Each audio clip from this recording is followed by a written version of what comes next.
muy bienvenidos al primer Fray Ciencia, un podcast para entender y hablar un poco más acerca de nuestro universo, junto al doctor en astrofísica, el doctor Nicolás Tudillo. Qué gustazo, Nico.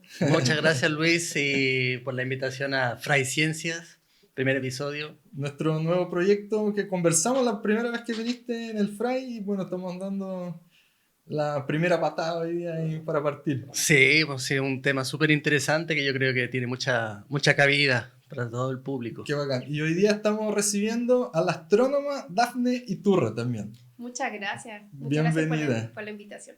No, gracias a ti. Y bueno, para explicarle un poco, nosotros vamos a estar una vez al mes junto al Nico, recibiendo a invitados del área de astronomía, cierto, ciencia, para tratar de conocer y entender un poco más acerca de lo que está pasando en nuestro universo y darle respuestas a las preguntas que tengamos nosotros y a las que tengan ustedes también que nos puedan enviar y ser parte también de este nuevo proyecto.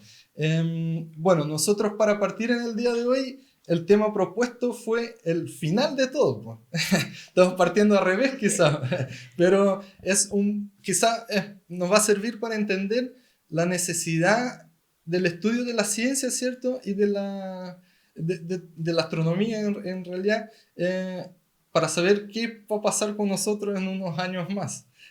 Entonces, ¿tiene fin la Tierra?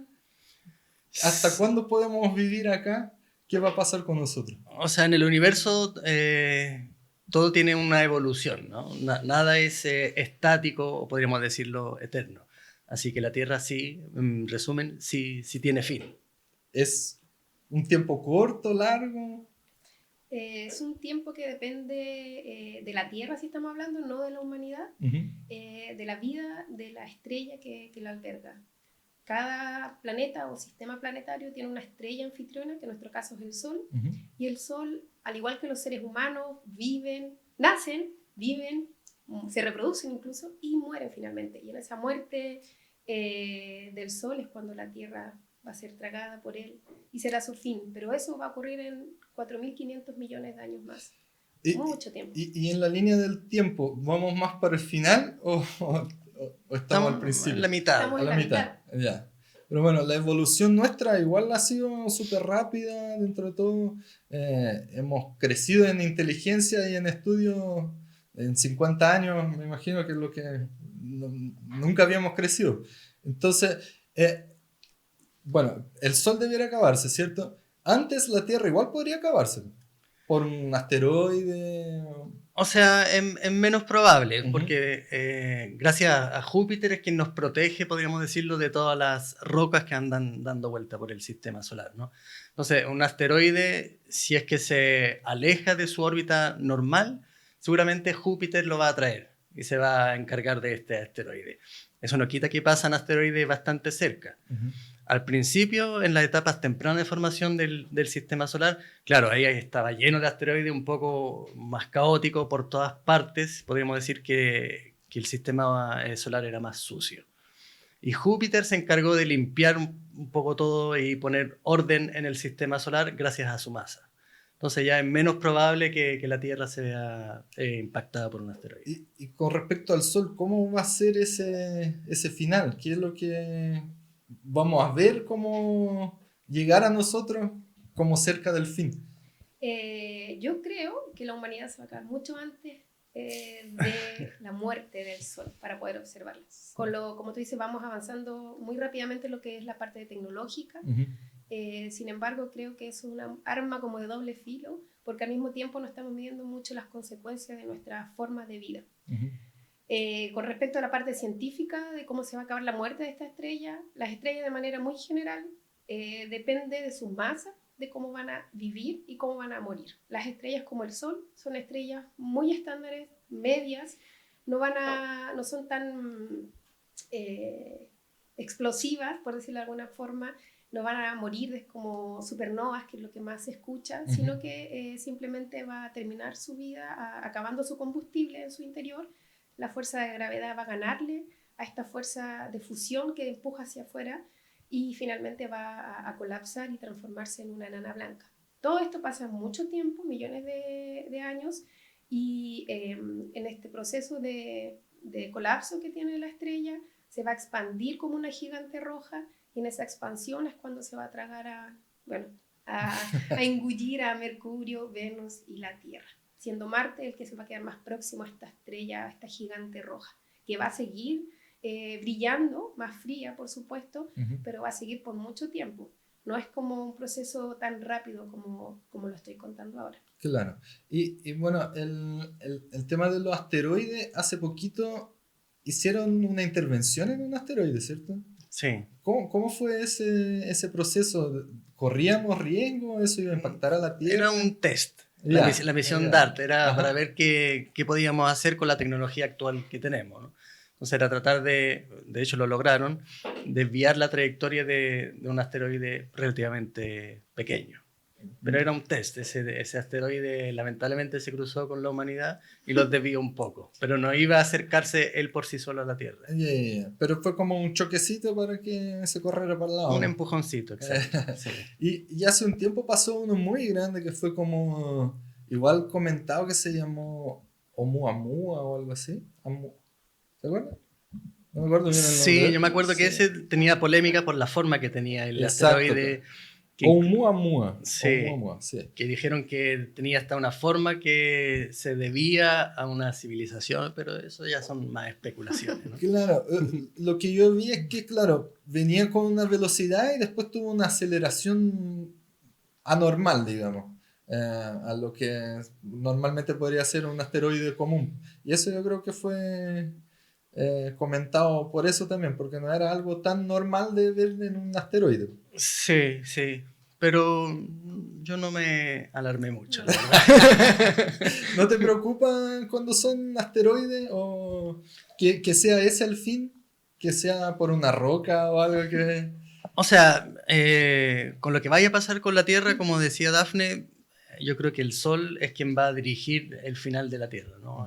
El Sol cuando se transforma en gigante roja, seguramente no sabemos si va a llegar exactamente a la Tierra. Sí sabemos que a Mercurio y Venus se los va a tragar, podríamos decirlo. Y a la Tierra, bueno, le volará su atmósfera, la Tierra quedará desprovista de atmósfera, entonces obviamente ya hay cualquier tipo de vida, lo olvidamos. Pero con respecto a asteroides, no. Yo le temo más a la actividad humana que a lo que vaya a ser un asteroide. Bueno, ambos dan con eso, ¿cierto? Que quizás la humanidad se extinga por sí misma. ¿Y con qué medio piensan que podríamos llegar a esa extinción? ¿A través de eso, una guerra? ¿De virus, quizás bacterias que nos van a extinguir? Yo creo que una combinación de varias cosas que estás diciendo, pero que se debe justamente a la forma de cómo nosotros elegimos vivir, del uso desmedido de las energías, de políticas públicas, por ejemplo, el tema de la industrialización de la alimentación. Y bueno, somos un mundo globalizado, entonces yo hoy día estoy comiendo un tomate que viene de no sé dónde. Y entonces finalmente es tanto esto, el crecimiento exponencial, que es muy difícil de frenarlo y estamos contra el tiempo. Yo creo que si estamos en un calentamiento global, o sea, que estamos aumentando la temperatura más rápido de lo normal, eso no va a acabar con la Tierra, solamente va a acabar con las cosas básicas que necesitamos nosotros los seres humanos para poder vivir. Entonces no nos vamos a dar cuenta hasta que estemos fritos. Claro, pero eso del calentamiento global, también he escuchado que es parte de un siglo que quizá haya habido antes. ¿Es así también? ¿O cuál es la incidencia de lo que nosotros estamos haciendo, fabricando todo lo que fabricamos para el aporte en el calentamiento global? ¿Qué pasa? O sea, claro, efectivamente, el clima a nivel global hay ciertos ciclos. Y esos ciclos ocurren en escalas muy grandes. Estamos hablando de cientos de miles de años.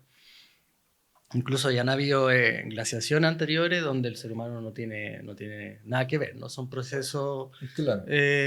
físicos propios de la atmósfera en sí.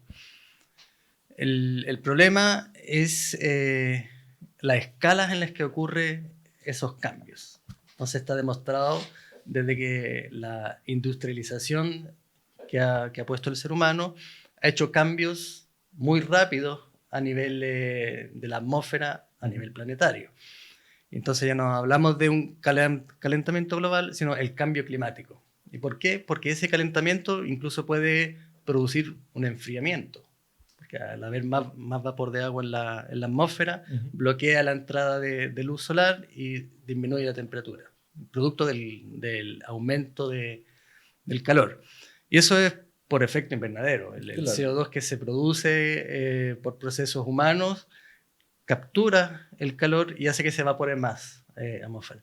Entonces, por ejemplo, ya lo estamos viendo que los ciclones, tifones y huracanes, si antes teníamos un categoría 4 o 5, cada, digamos, por decir un número, cada 100 años, bueno, ahora lo tenemos cada año. Entonces son procesos violentos en la atmósfera que se van produciendo con cada vez más frecuencia. Y eso es producto del calentamiento, del cambio climático. Lo mismo con los niveles de oxígeno en los océanos, la muerte de los corales, etc. Y también las olas de calor. Vamos a tener olas de calor de forma mucho más frecuente de lo que teníamos antes. Y eso, bueno, sobre todo las personas de más edad lo sufren más. Y cuando hay olas de calor, por ejemplo, en Europa, hay muchísimas muertes debido a eso. Entonces, eso puede ser un efecto que va a producir el cambio climático en la humanidad. Es verdad que no lo va a extinguir seguramente por completo, pero sí tiene un efecto bastante notorio. Pero el Sol sigue siendo el mismo y no ha cambiado para que nosotros podamos sentir eso. Han habido en la historia fenómenos que ha hecho que el Sol brille un poquito menos. Se conoce como el mínimo de Maunder, que yo sepa solo ha ocurrido una vez. Y ha habido una pequeña glaciación y ya después volvió a la normalidad, porque el Sol tiene un ciclo de 11 años en el que hay más manchas solares, el Sol aparentemente un poquito menos brillante, pero no tiene repercusiones en la práctica. Solo una vez ocurrió, pero no es producto del Sol el cambio climático. Claro. Si la interferencia nuestra produce una ruptura en la capa de ozono, eso sí se habla y se ha hablado siempre, ¿cierto? Y es real. Sí. Ajá. ¿Y eso qué interfiere en que nosotros nos vaya peor? El cáncer de piel. Sí. Bueno, la atmósfera bloquea mucho de lo que son las radiaciones de bueno, del Sol en particular, que está muy cerca de nosotros, que es la radiación ultravioleta, bueno, todos los rayos gamma, todas las longitudes de onda muy energéticas y que si nos tocan, bueno, rayos gamma nos desintegramos, pero el ultravioleta es súper peligroso y en realidad no deberíamos tomar sol excesivamente o casi yo no tomo sol. Es que el ozono es que bloquea los rayos ultravioleta. Exacto. Que son los que nos producen daño. Y ahora hay partes que están más expuestas. Sí. En Chile, justamente. En Chile. Hay un tremendo hoyo Sí. en la capa de ozono. Y eso no se mueve junto con la Tierra. O sea, si el hoyo está arriba de Chile, el movimiento de la Tierra nos acompaña. Sí, acompaña como está estático en un punto de la atmósfera. Pero las políticas, cuando funcionan, en este caso identificaron qué es lo que producía este hoyo en la capa de ozono. Entonces, gracias a esas políticas que se han tomado, se ha inhibido enviar esos gases que matan la capa de ozono y entonces ese hoyo se está reduciendo. Claro, en un momento me acuerdo que fue el CO2, decían los desodorantes, el refrigerante, creo que va en los refrigeradores antiguos, eso se cambió por ley, ¿cierto? Sí. En beneficio de eso. Entonces, igual es algo... Eso es súper positivo. Sí, claro. de tal manera. ¿Qué no espera entonces sabiendo que la Tierra va a acabar de una forma o de otra? ¿Qué no espera el futuro? Bueno, entiendo que ustedes piensan que nosotros quizás podemos extinguirnos antes, ¿cierto? Pero ¿para dónde quizás podría ser una alternativa de escape de la humanidad? ¿Para dónde vamos? Bueno, ahora están haciendo, ¿cierto? Los primeros... fue hace poquito el lanzamiento del Artemis, ¿cierto? No tripulado a la Luna, que tiene relevancia con lo que va a ser quizás la colonización de Marte también. Pero ¿para dónde debiéramos ir si es que podemos escapar de alguna forma? Bueno, ya no es tanto ciencia ficción, ya es realidad un poco la posibilidad de ir a Marte pasando por etapas y que hay que entender igual que son etapas que yo creo, a título personal, pero igual de haber leído varias cosas, que va a demorar mucho tiempo. O sea, quizás en 100 años más podríamos finalmente llegar a Marte. Por la idea de colonizar a Marte no tengo mucha certeza de que vaya a funcionar. No el tema de llegar, sino el tema de sobrevivir en el espacio. Somos seres humanos que estamos adaptados para vivir en la Tierra y estar expuestos, lo que estamos hablando recién, a lo que es la radiación del espacio, no solo del Sol, sino que de todos los cuerpos celestes que están ahí, no estamos preparados para eso. Y entonces... Pero el cuerpo humano se podría adaptar con el largo de la vida, ¿cierto? Adaptar a una nueva atmósfera, me imagino, ¿no? Yo creo que... A escalas muy largas. Claro. Sí. Un periodo de adaptación largo. Claro, como nosotros vivimos hace millones de años acá. Y bueno, Marte tiene algo de radiación que no nos dejaría, creo, vivir en la superficie, ¿cierto? Tenemos que vivir como en domos, quizás, bajo tierra, algo así. O sea, ya de partida, por ejemplo, los astronautas que van a la Estación Espacial Internacional, ellos se ven expuestos a una radiación que seguramente pueden producir cáncer en la escala de vida de una persona. Entonces, si tú piensas que el viaje a Marte dura 8 meses, durante 8 meses vamos a estar expuestos a radiación. No sé, por ejemplo, si tú piensas que te va a hacer una radiografía, ¿no? Cuando una persona se rompe un hueso, se hace una radiografía, está expuesto a radiación. Y eso es una vez cada cierto tiempo. Entonces, un astronauta se expone a una radiación como si tú te sacaras algo como 50 radiografías todos los días. Es mucho. Entonces es demasiado. Entonces lo más probable es que terminen produciendo algún tipo de cáncer, ¿no? Y eso porque la Tierra nos protege de esa radiación que está en el espacio. Entonces, y Marte, como bien mencionaba, no tiene esa protección. Además del viaje en sí, una vez que llegamos, no, vamos a seguir estando expuestos a radiación, por lo tanto, tendremos que estar en cápsulas. Yo pienso más que vamos a ir a Marte de turismo, no creo que vamos a colonizarlo. Pero bueno, lo que se está haciendo ahora, que es yo creo la concentración de energía que pone la NASA en llegar a Marte, es con la finalidad de, o sea, con llegar a la Luna, es con la finalidad de que ahí se establezca algo y podamos seguir viajando a otro lado, ¿cierto? Sí. No solo la NASA, porque siempre nombramos la NASA, pero hay varias entidades que están atrás, la NASA, la ESA también, que es la de Europa, canadienses, chinos, los Emiratos Árabes. Justamente también. No a la Luna, pero sí por primera vez llegaron a Marte. O sea, es su primera carrera espacial. Así es que eso es importante igual señalar. Olvidé la pregunta. No, que era acerca de si el llegar a la Luna, claro, era un paso para llegar a Marte también, pero con la finalidad quizá de eso, de ir a poblar otro... Sí, mira, fuera de lo que nos pasa como ser humano, igual encuentro relevante y lo encuentro fascinante la tecnología que tenemos para poder hacer lo que se está logrando. O sea, haber mandado esas 3 misiones espaciales a Marte, esta que se mandó el 16 de noviembre o en noviembre por ahí a Artemis no tripulada. Entonces creo que igual es súper interesante ver esa tecnología que nos repercute directamente en el uso diario de nuestra vida. Eso es muy interesante. Igual creo que por ese lado igual es interesante analizar todos estos avances independientes si vamos o no a vivir realmente a Marte o si nos vamos a poder escapar de la Tierra. Claro. ¿Cómo lo ven ustedes? Que ese estudio principalmente quizá de la astrofísica, ¿cuál es la finalidad principal? ¿Es entender? ¿Es quizá buscar esa respuesta a cómo vamos a vivir más adelante? ¿Cuál fue tu sentimiento al querer estudiar más profundamente lo que estudias? O sea, mis sentimientos son encontrados. Yo creo que ir a Marte es un reto. Es como quien quiere escalar el Everest. Bueno, las personas van a escalar el Everest como reto. Arman un campamento base que está en el Everest donde van personas, cambian y el campamento base es siempre más o menos el mismo, unas carpas y no se desarrolla mucho más que eso.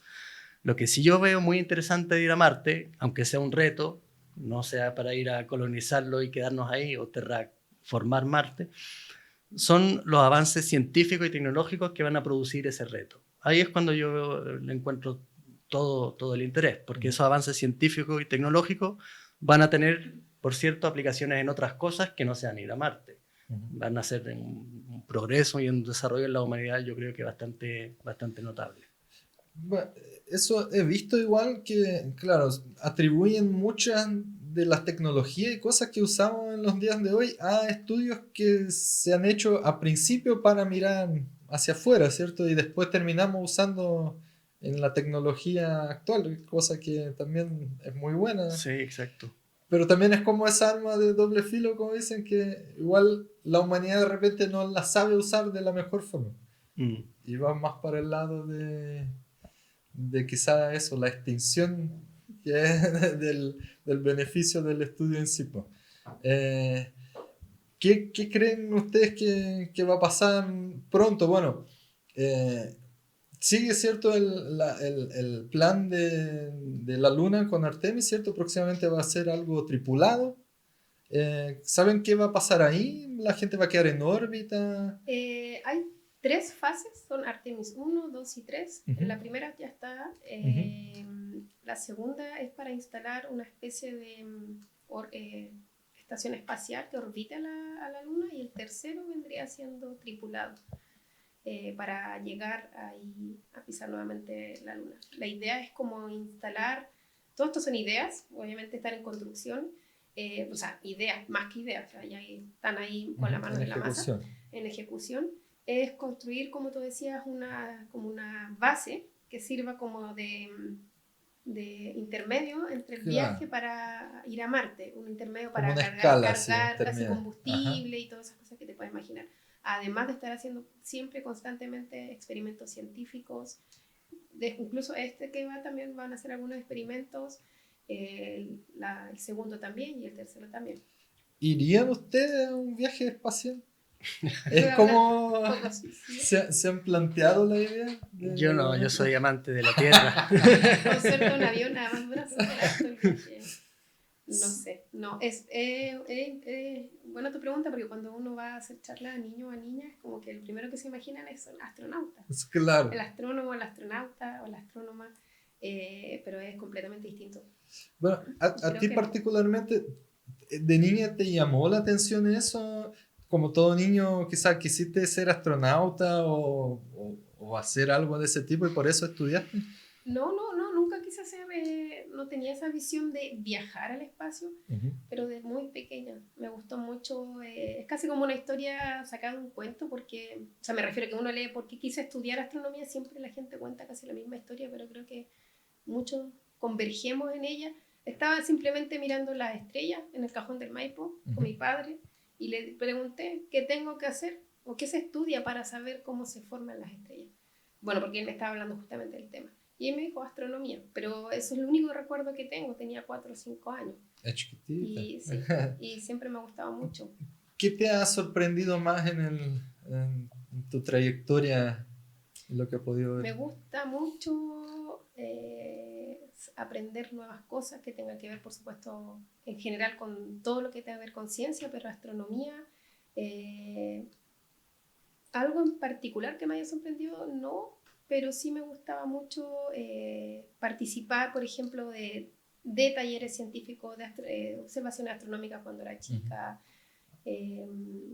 No he tenido como un evento que me haya sorprendido de mayor que otro, pero me fascina tanto que es muy difícil de explicar, porque es una sensación interna de estar resolviendo ecuaciones para tratar de buscar el resultado, de maravillarme hasta la emoción con el nacimiento, de entender realmente cómo nacen las estrellas y las ecuaciones que hay detrás. Esos son sentimientos que se sienten, no se pueden mucho explicar. Y es complejo para uno que está de fuera sin tener el conocimiento ya en sí, entender, porque la otra vez tú nos explicaste un poco y tratamos de entender el tamaño de nuestra galaxia primero.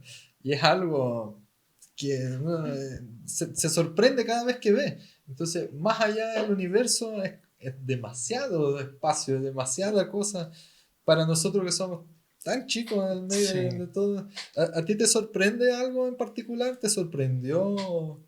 ¿De la astronomía? Claro. O sea, a mí lo que más me sorprendió fue los logros que se llegan a hacer en materia científica solo utilizando luz. porque lo único a lo que accedemos en astronomía es a la luz. Creo que lo conversé también contigo, ¿no? Un biólogo tiene su laboratorio, puede manipular seres vivos, bacterias, lo que sea, pero está ahí y lo puede manipular. Un físico también puede ir a su laboratorio y armar los experimentos, ¿no? Un geólogo va a los cerros, a las rocas, y todo es manipulable. Pero en astronomía no. No podemos ir a otros planetas, no podemos ir a las estrellas, no podemos ir a otra galaxia, no. Todo tiene que ser hecho de lejos y solamente gracias a la luz. Eso a mí me sorprendió, todo lo que se ha logrado solo usando luz. Y luz y matemática, igual, me imagino. Claro, sí. harto número. Y bueno, ¿cuáles son las formas? Es luz, ¿cierto? Pero eso va, la medición a través de láser, de radio también, ¿cierto? Pero esa es otra cosa. Claro, sí, o sea, cuando hablo de luz no me refiero solo a la que nosotros somos capaces de ver, no Claro. solo la luz visible, Ajá. sino todas las otras longitudes de onda, rayos X, rayos gamma, infrarrojo, ondas de radio. Y todas esas son las que hoy día apuntan hacia afuera y buscan respuestas, ¿no? Sí, sí, porque observando objetos del universo con distinta luz nos da distinta información del mismo objeto. Uh-huh. Lo que hablaba de hacerte una radiografía. Te hace una radiografía, tú observas los huesos de la mano, pero tú miras con luz visible y ves la parte de afuera, la piel. Uh-huh. Si observas con luz infrarroja, puedes ver la temperatura, distintas zonas de temperatura de tu mano. Entonces, cada vez que observas un objeto con distinta luz, obtienes información complementaria. Uh-huh. ¿Y qué se está estudiando? ¿Qué más se está moviendo en Chile en los días de hoy con respecto a mirar hacia afuera? Bueno, la Dafne, yo creo que hace muchas charlas informativas, ¿cierto? Entonces, ¿qué es lo que más está siendo comentado en el momento? En realidad yo me dedico a hacer charlas motivacionales, que me quedé ahí atenta a lo que habías dicho, que si bien hay mucha matemática entre medio, también es súper importante la motivación, y la astronomía creo que es una ciencia que es muy fácil de justamente entregar esa motivación sin necesidad de tener estas aptitudes matemáticas, no necesariamente ser astrónoma para comprenderlo. Uh-huh. Y ahora lo que más gusta, porque me dedico a trabajar sobre todo con niños y niñas y jóvenes, es justamente la carrera espacial.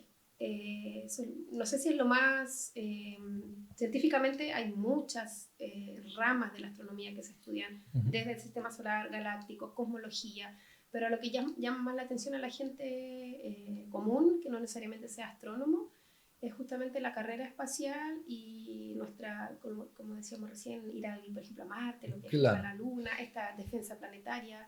Ajá. Que suena como súper ciencia ficción, así. Yo vi Armagedón, no sé si tú la viste, pero es como eso. Claro. Entonces ya no es tan lejano de hace unos 10 años atrás. Y tú hablas de carrera espacial y antes también nombraste, bueno, yo nombré la NASA, pero claro, hay países que también tienen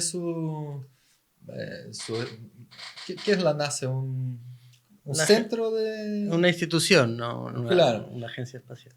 ¿Cuáles están a la par o como la NASA, que quizás la más comentada, más escuchada, ¿cierto?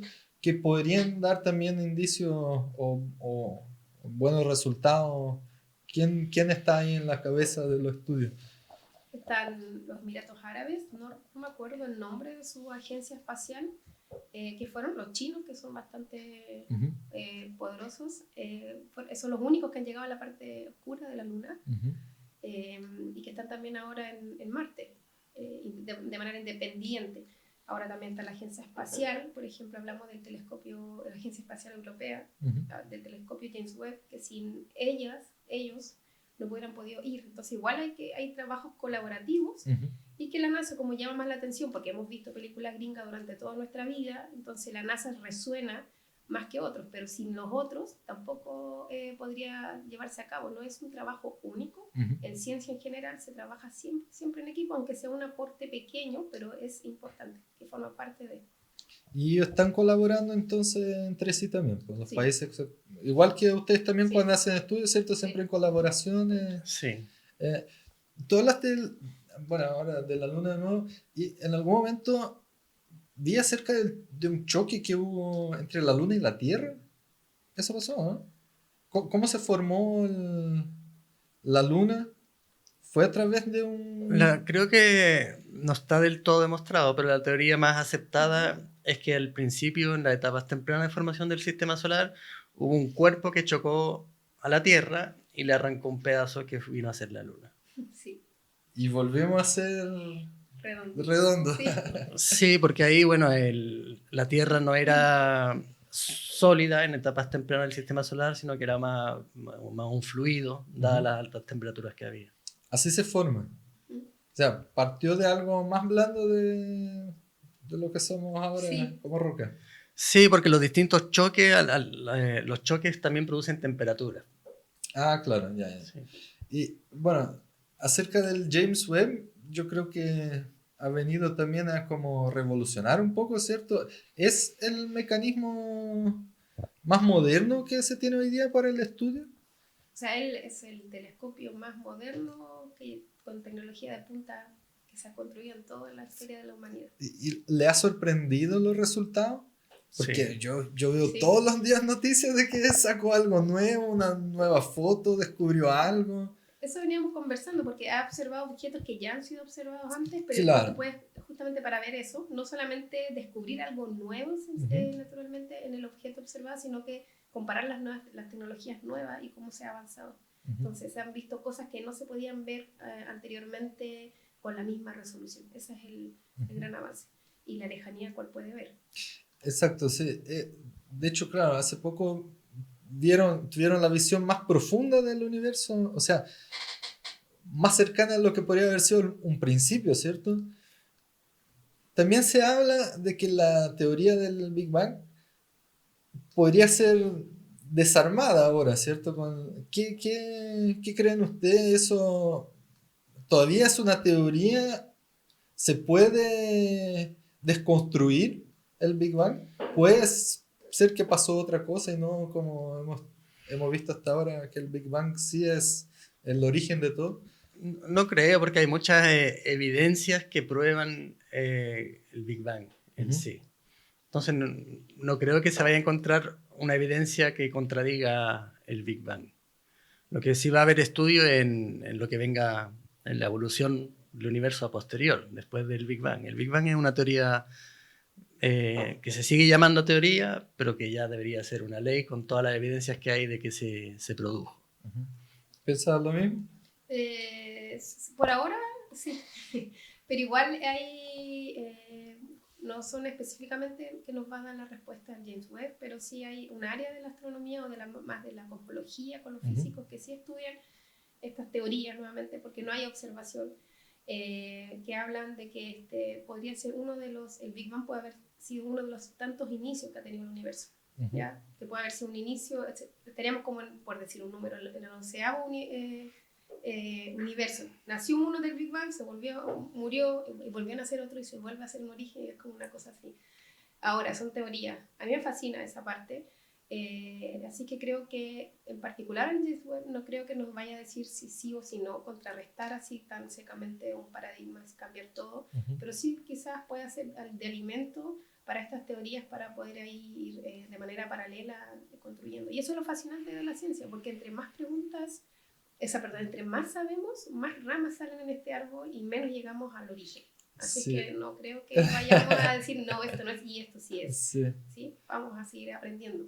Eso es como lo increíble y bueno, lo interesante también de conversar y de que ustedes estudien eso, es que uno se da cuenta de que es tan chico todo, y que eso mismo, cada vez que evoluciona, más dudas salen, es como interesante. Sí, de hecho, a fines ahora de noviembre hubo un descubrimiento del James Webb, que son los que a mí más me gustan, que son las sorpresas. La encuentro súper entretenida. Y fue observando un exoplaneta donde querían estudiar la atmósfera. Entonces, más o menos sabían lo que se iba a encontrar. Sabían que se iba a encontrar agua, dióxido de carbono, sodio, potasio en esa atmósfera, y efectivamente se encontró eso. Sin embargo, las observaciones mostraron algo que no se conocía. Había un indicio de un elemento que no se conocía, y los astrónomos tuvieron que llamar a los químicos, como que estamos observando algo en este tipo de luz y no sabemos qué es. Ajá. Y los químicos dijeron lo que estamos observando es dióxido de azufre. Y eso no se esperaba eso. Entonces, ese tipo de descubrimientos son los que yo encuentro más entretenidos, los que nos sorprenden. Y ahí los químicos dijeron, bueno, entonces el dióxido de azufre se forma por interacciones de la luz de la estrella con la atmósfera. Igual que nosotros vemos las auroras, ¿no? Hay interacción de la luz, del viento solar con nuestra atmósfera. Mira, aquí ya son procesos fotoquímicos los que produjeron ese elemento que no se tenía ni idea que se iba a producir eso y fueron una primicia, ¿no? Entonces eso yo lo encuentro súper entretenido. ¿Y qué es un exoplaneta? Es un exoplaneta, sí, la atmósfera de un exoplaneta que se estudió recientemente con el James Webb. Bueno, tú tienes harto estudio y has descubierto algunos exoplanetas, ¿cierto? En el caso después de Marte, ¿para dónde sería un paso relativamente posible para la humanidad de viajar? Tú dices, algunos exoplanetas están a muchos años luz de nosotros. O sea, viajar de la forma que nosotros conocemos no es posible, ¿cierto? Pero después de Marte, ¿dónde más podemos ir? ¿Alguna luna? Yo creo que no lo sé en realidad. Si vamos a hablar así como de lo que imaginamos, porque no tengo conocimiento así muy científico, hay varias lunas en el sistema solar que se estudian también, cuando se descubrió por primera vez que había agua en las lunas de Júpiter, Saturno, entonces ahí obviamente se prenden alertas porque el agua es lo esencial, agua líquida, es lo esencial para poder que haya vida y posiblemente poder estar ahí. Pero entonces ahí cambió todo, estamos buscando siempre planetas o exoplanetas que pudieran tener vida hoy y las lunas, y eso está aquí en el sistema solar. ¿Cuál es la diferencia de luna y planeta? Porque... O sea, una luna es un cuerpo de masa menor a la del planeta. Entonces, por ejemplo, el sistema Plutón-Caronte no se sabe muy bien cuál es la luna y cuál es el planeta porque tienen masas muy similares. Ajá. En cambio, simplemente se llama satélite al que tiene menor masa. Eso es como la definición de luna, más o menos. Orbita en torno al planeta. ¿Y en la luna nuestra se podría habitar? Eso es lo que estamos hablando. O sea, no tiene atmósfera. No entonces, tiene atmósfera, esta es la complicación. Parecido a Marte. O sea, peor aún, porque no tiene nada. Claro, también tendría que ser, claro, en cápsula o de alguna forma ya subterráneo. Subterráneo y todo eso, sí. Sí. ¿Ustedes creen que los agujeros negros pueden ser alguna especie de como portal o algo así? Vi una noticia esa semana de un agujero blanco que yo nunca había escuchado acerca de ese término. Siempre había escuchado agujeros negros. No sé si igual nos pueden contar un poco de lo que se trata, porque nunca había... O sea, yo leía al respecto, soy súper ignorante más allá de lo que es la ciencia ficción, ¿no? Que vemos en las películas.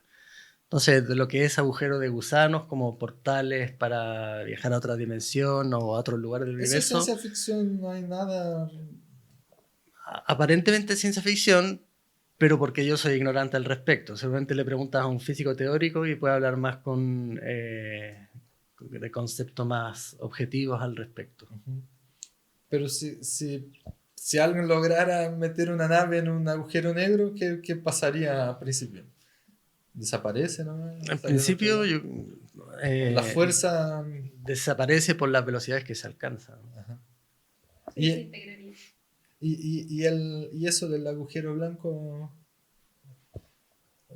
No sé. Bueno, yo lo vi así por encima igual. Claro, alguna teoría también decía eso, que podría haber como, claro, portales para otras dimensiones al entrar en un agujero negro y salir en un agujero blanco, que quizás nos llevaría a poder viajar a una distancia mayor, quizás que entra en un lado y sale en otro lado. Porque nuestra tecnología, y eso por donde se mire, no tiene cómo viajar más rápido. No, estamos limitados. Las civilizaciones que pudieran haber existido, ¿cierto? Las que existen, que hayan sido más avanzadas que nosotros. Eso, especulando igual. Pero ellos pueden tener una tecnología mayor o mejor que la nuestra también para poder viajar o acercarse o volver hacia nosotros. Puede ser, o sea, yo no creo que el desarrollo tecnológico sea uno solo. Ujú. Puede ser que hayan seguido caminos completamente distintos y tener una tecnología, eh, podríamos ponerle el término más avanzada, pero sí distinta. A lo mejor sí son más avanzados, por eso no han llegado acá. No han venido a vernos, de no vayamos para allá. Es muy terrible la Tierra. Pero los humanos Se no. va- Vamos, están muy avanzados. pero claro, en el momento que estuvo el Nico también se habló de eso y bueno, un ejemplo que se da que hay más galaxias o planetas que granos de arena, ¿cierto? Sí. Entonces, si uno va a hacer como una estadística, un porcentaje, es como que sí tendríamos que tener otra civilización. Eh, ¿Es posible que esté dentro de nuestra misma galaxia igual? Y que nosotros Claro, lo hayamos nosotros visto. buscamos vida dentro de nuestra galaxia, es donde tenemos acceso con la tecnología que tenemos hoy en día, ¿no? Todos los exoplanetas descubiertos, los más de 5.000 hoy en día, son todos en la vecindad del sistema solar, todo dentro de nuestra galaxia. Hay galaxias satélites de la Vía Láctea, como las nubes de Magallanes, donde se podría y se ha hecho búsqueda de exoplanetas, pero sería la excepción. Buscar en otras galaxias fuera de la Vía Láctea no tenemos la tecnología para hacerlo. Y ni siquiera después para tratar de acercarnos tampoco. Sí, y con respecto a la búsqueda de vida, claro, como tú decías, es un tema también de probabilidad el encontrarla o no. Ujú. Creo que hay un ejercicio que alguien planteó que es cómo saber que hay peces en un lago. Bueno, lo más fácil es agarrar un cubo y meterlo en el agua y ¿Y si sale un y ver pez? si sale un pez. Que no salgan peces no quiere decir que no hayan peces, es que no has tenido la suficiente probabilidad como para sacar un pez. Estamos haciendo lo mismo para buscar vida. Estamos sacando un poco de agua de distintos rincones del universo para ver si hay vida. Que no la encontremos no quiere decir que no haya vida. ¿Y qué influencia tiene ahora esas nuevas empresas particulares, ¿cierto? Que se están metiendo en el ámbito que antes no se veían, que eran solo de la NASA y países que ponían la plata ahí para... Y ahora hay varios particulares, ¿cierto? Haciendo estudios. ¿Qué creen ustedes que ha aportado? ¿O ¿para Dinero. dónde van a ir? Dinero, Ajá. que es importante porque se necesita la colaboración económica. Hay que, yo creo que desarrollar, bueno, con el dinero se pueden desarrollar, ¿cómo se dice? Avances, por supuesto, científicos, pero también tienen que ir de la mano, creo yo, con políticas públicas de cada país o de cada, para que esto sea algo realmente científico y un aporte a la humanidad y no se vaya un poco por la parte de egocentrismos o de hacer cosas que solamente beneficien a la persona que puso el dinero. Claro, hay algunos que apuntan como ya un viaje así como turístico, ¿cierto? Un viaje espacial.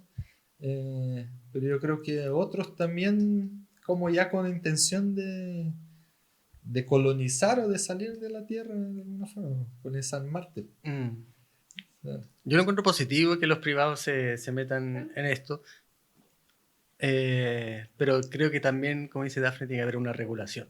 Por ejemplo, los y las astrónomos estamos muy enojados con todo esto de las nuevas constelaciones de satélites. De hecho, hace poco ahora se mandó un prototipo de un satélite que va a ser una constelación y ahora resulta que es de los objetos más brillantes que hay en el Sol. Y eso molesta. Y eso molesta, claro, para el estudio del universo. O sea, que se lancen nuevos satélites también puede haber una interferencia negativa. Claro. ¿Eso? Sí, porque, no sé, por ejemplo, ahora está Starlink, que son muchísimos, una enorme cantidad de enjambres de satélites que perturban las observaciones, el estudio del universo. Entonces, ¿qué es lo que dijeron desde la compañía Starlink? Bueno, entonces vamos a pintar los satélites de forma opaca, que no reflejen mucha la luz solar. Bueno, más o menos funcionó. Pero ahora hay otro nuevo, los Blue algo, que no solo reflejan la luz y siendo el objeto de los objetos más brillantes del cielo, sino que también emiten en radiofrecuencias en las que se observa mucho el universo para estudiarlo. Entonces hay un doble problema ahí. Claro, hace una interferencia con quizá algún estudio que se esté... y molesta al final. Sí, sí. Por ejemplo, los radiotelescopios pueden observar a lo mejor en longitud de onda donde funciona un celular. Uh-huh. Entonces el radiotelescopio se va lejos de donde haya civilización donde se usen antenas de celulares. Pero claro, ahora si se ponen satélites que emiten en todas partes de la Tierra, no hay donde poner radiotelescopios.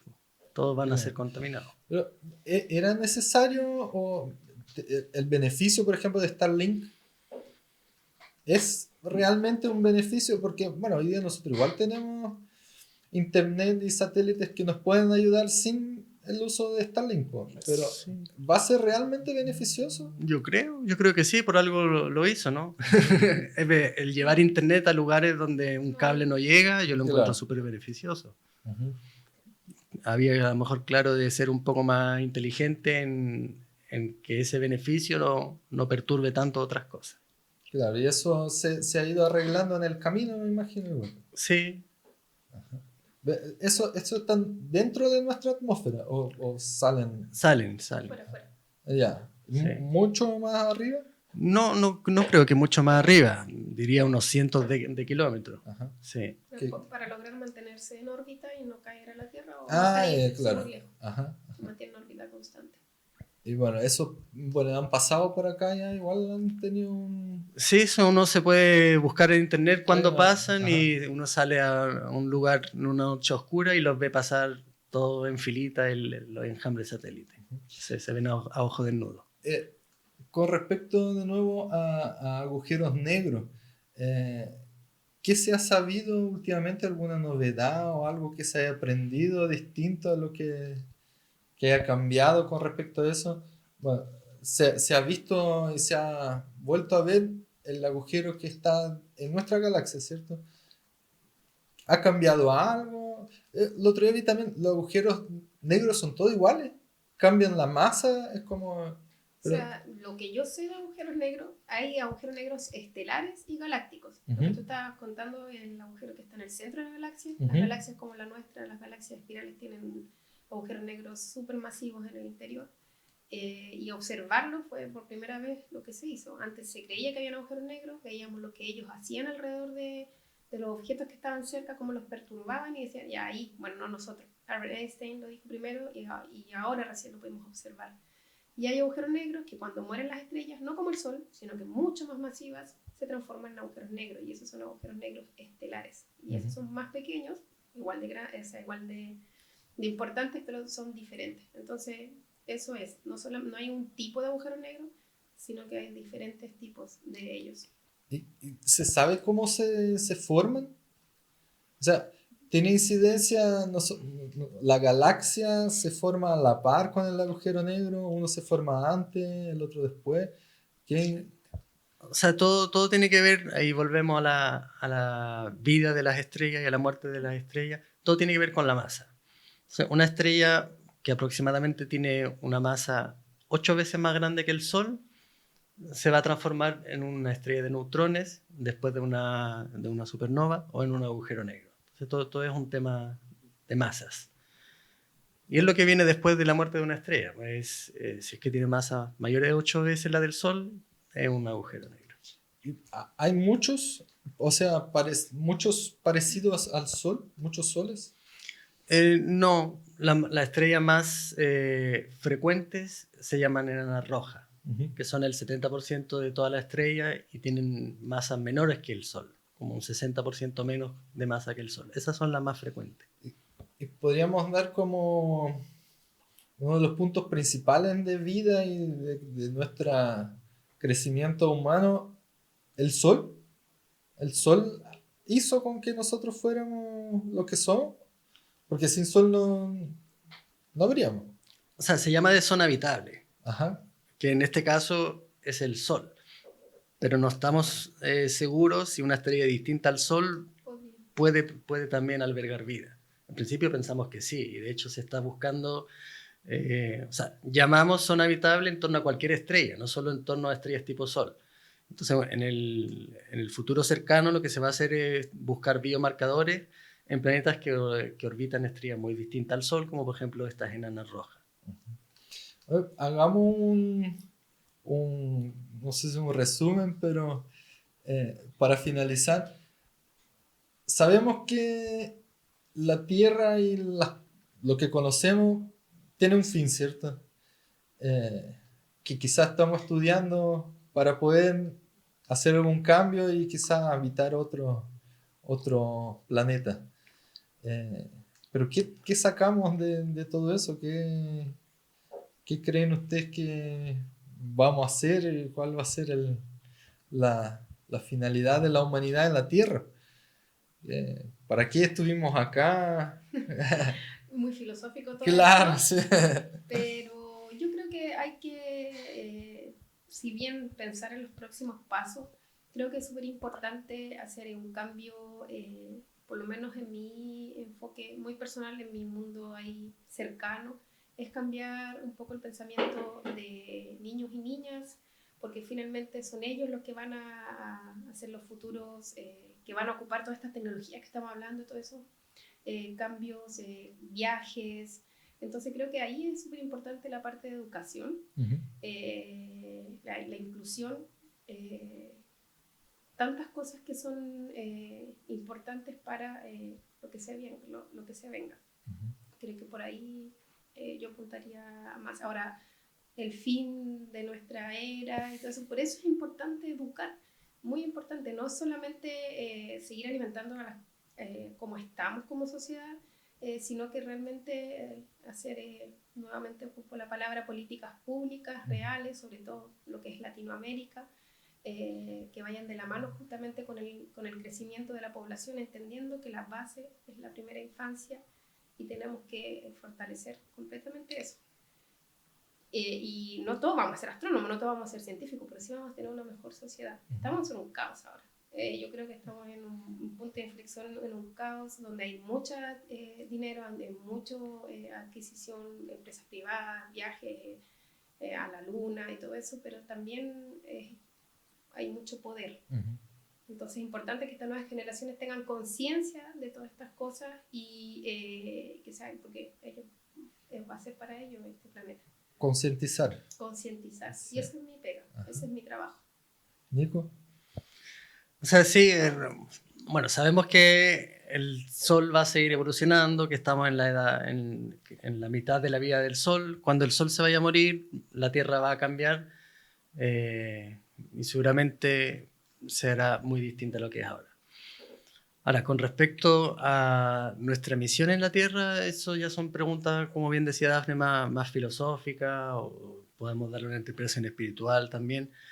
Y bueno, no, yo creo que la humanidad no tiene en sí misma una finalidad en la Tierra, simplemente el hecho de estar y sobrevivir. Cualquier tipo de vida, sea humana o no, su finalidad es sobrevivir, mantener la especie. En el caso de la Tierra, claro, como ya perdimos un poco el instinto y nos dejamos más guiar por lo que nos dicta nuestro cerebro y a veces nuestro ego, el curso es distinto más que a sobrevivir, porque nos podemos autodestruir. Y claro, hace poco ya pasamos los 8 billones de personas en esta Tierra y los recursos son limitados. Entonces yo creo que la finalidad va a ser un poco más, o sea, el fin de la humanidad va a ser simplemente el fin, no nos vamos a ir a otro lado, sino va a quedarse en la Tierra y se va a dar el fin en la Tierra. O sea, de alguna forma podemos prolongar un poco eso, quizás como dice Daphne, concientizando un poco y quizás que nos dure un poco más. O sea, dependiendo del sol ahí no podemos intervenir en nada, ¿cierto? No. Pero claro. falta mucho para eso. Y hablaste del lado espiritual también. ¿Cómo es en el medio físico y de astronomía? ¿Pesa eso para usted? ¿Es un lado que se habla, se comenta? La gente que está metida de cabeza en los números quizás ve ese lado también. Bueno, en los grandes físicos también tuvieron, Einstein mismo también habla acerca de eso, ¿cierto? Pero ¿qué a ustedes le toca algo? ¿Creen que hay algo más allá de...? Yo soy bastante más espiritual, a lo mejor, ahí que Nico, pero lo separo. No sé cuál es la receta. Ajá. No hay cosas que yo vea en el universo que yo me explique a través de algo espiritual. Para mí todo lo que yo veo, lo que he Ajá. estudiado, lo puedo explicar con números, Ajá. ecuaciones, artículos. Ajá. Y todo lo espiritual viene a ser algo más un crecimiento personal que te ayuda a fortalecer tu forma de ser, tu forma de transmitir el conocimiento, pero no que involucre un paradigma para decir, no, hay algo más supremo. Por supuesto que hay algo más supremo, pero no algo espiritual para mí, sino que algo que todavía no se puede explicar con la ciencia. Así que sí lo puedo llevar muy bien, sin ni tener chocar, ni la... sentirme ahí con alguna especie de contradicción. Pero, y ahí en el tema de creación, ¿también se puede fundamentar bien con el Big Bang? ¿Se Yo puede creo, todavía? ¿Sí? ¿Sí? sí, no hay contradicción con lo espiritual, o con un Dios, yo creo, no hay Claro, claro. contradicción. O sea, lo bueno de lo espiritual y lo religioso que durante siglos ha sido la motivación para el avance científico. En un momento dado ahora parece que se contradicen, pero no es del todo así. O sea, y en algún momento quizás han andado así como a la par, me imagino, que la gente igual creía en una divindad o algo, igual miraba al cielo buscando una respuesta y se... Claro. Claro, por ejemplo, antes quien financiaba a los astrónomos eran bueno, partía los grandes reyes y reinas en los reinados, ¿no? El rey quería saber un poco de astronomía y pagaba a una persona. Pero esa persona, además de astronomía, tenía que venderle un poco la pomada al rey para que lo siguiera y ahí iba a la par con la astrología. Ajá. Entonces esa parte como más mística iba a la par con la parte más objetiva o podríamos decirlo científica. Y no sé, mismo Newton también, su vocación científica tenía una fuerte base espiritual. Y a mí en mi caso personal no me afecta mucho la parte espiritual o científica. Y de hecho, soy bastante poco espiritual. Yo pienso que igual de intrigante que el estudio del universo es el estudio del cerebro, ¿no? Y esta gelatina que tenemos en la cabeza produce cosas que muchas veces no tenemos ni idea, ¿no? Exacto. Y bueno, algo que comentábamos antes acerca de lo que hablamos de los agujeros negros y eso, porque hablamos también en el podcast de psicología, que también alguien plantea de que uno puede acceder o viajar o hacer algo a través del cerebro. Y claro, pues algo muy interesante de poder pensar que eso pudiera lograrse con lo que uno tiene, como tú dices, una gelatina, una masa que uno tampoco conoce, ¿cierto? Que yo creo que es casi tan desconocido como el universo entero. Y yo también siempre hago una analogía que para mí solo el cerebro de una persona es quizás tan amplio y tan vasto como el universo en sí. Y nosotros ni siquiera podemos tener idea de cosas tan simples y sencillas. Que claro, el avance que hemos tenido ha ayudado mucho, pero y todavía estamos en pañales ahí con el estudio del cerebro. Claro, y Eso hablando de es. ciencia ficción, ¿no? Avatar creo que una película, no sé, por un lado tienen un planeta que es distinto a la Tierra, donde van a buscar minerales, ahí tenemos la parte astronómica, pero después está la parte que se conectan a los avatars por el cerebro, estando metido acostado en una cápsula, ¿no? Entonces esas son cosas del cerebro que es ciencia ficción, pero no sabemos hasta dónde va a llegar eso. Se mezclan sí, en algún punto. Po. Y bueno, la astronomía, ¿eso les choca a ustedes? ¿Cómo? Porque igual es asertiva dentro de todo. No sé, yo de repente veo, y eso mismo de los signos. Astrología. Astrología, disculpe, claro.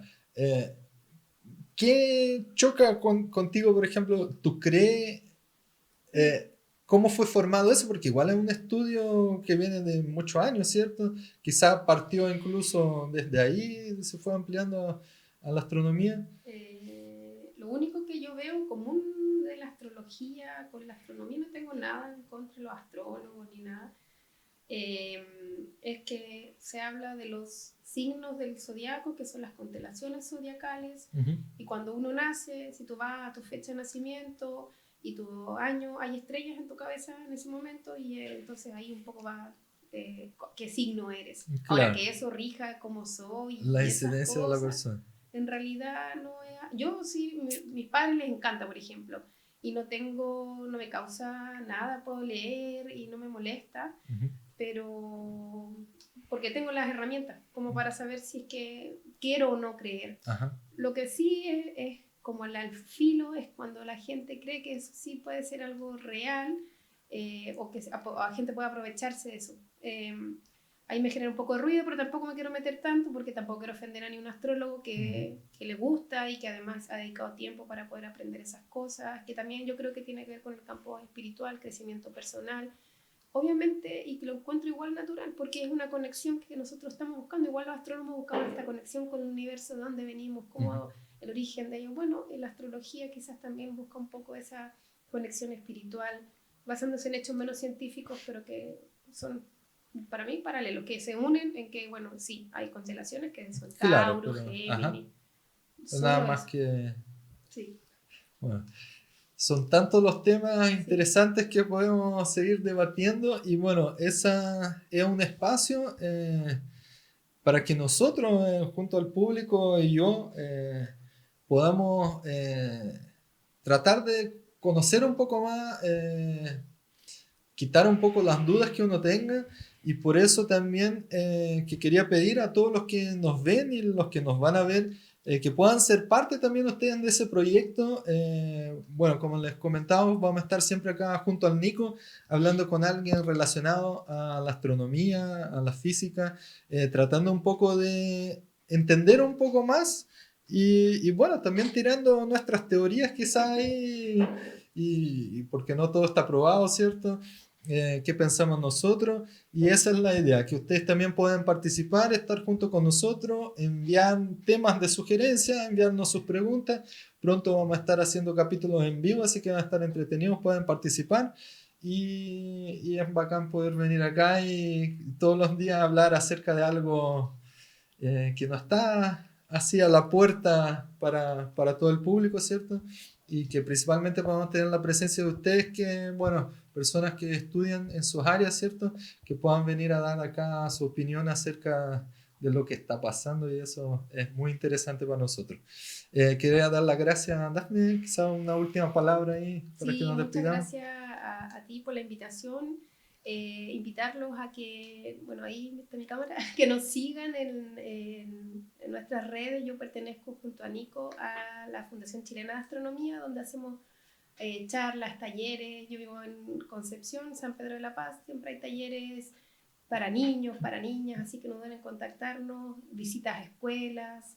Así que agradezco este espacio también para eso, como tú dices, motivar, concientizar, tener estos temas que no son tan, no están al alcance o ahí después de la puerta, como dijiste, detrás de la puerta.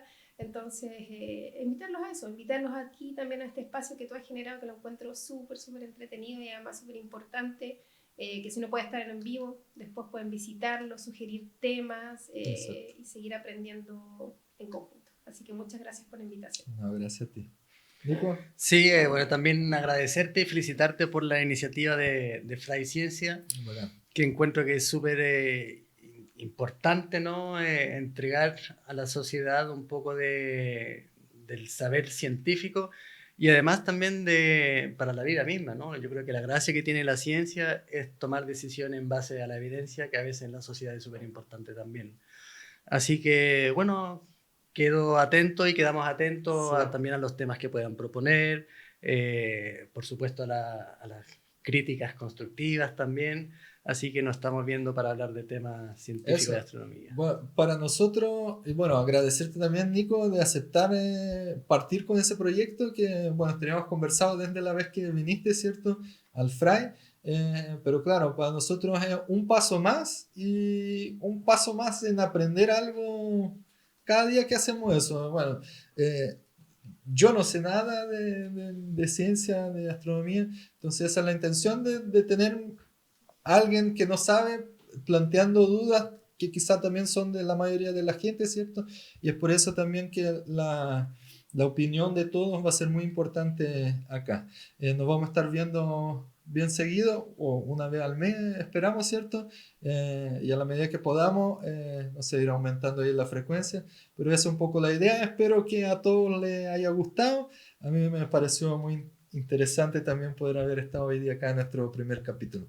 Así que darle las gracias a ambos nuevamente y nos vemos en una próxima, quizá desde Conce también puede ser, ¿no sé? También puede ser. De cualquier lugar ahí de nuestra tierra, por ahora. Así que muchas gracias, gracias al Nico que está ahí detrás de pantalla y nos vemos en una próxima ocasión. Chao, chao, que esté muy bien. Chao. Chao.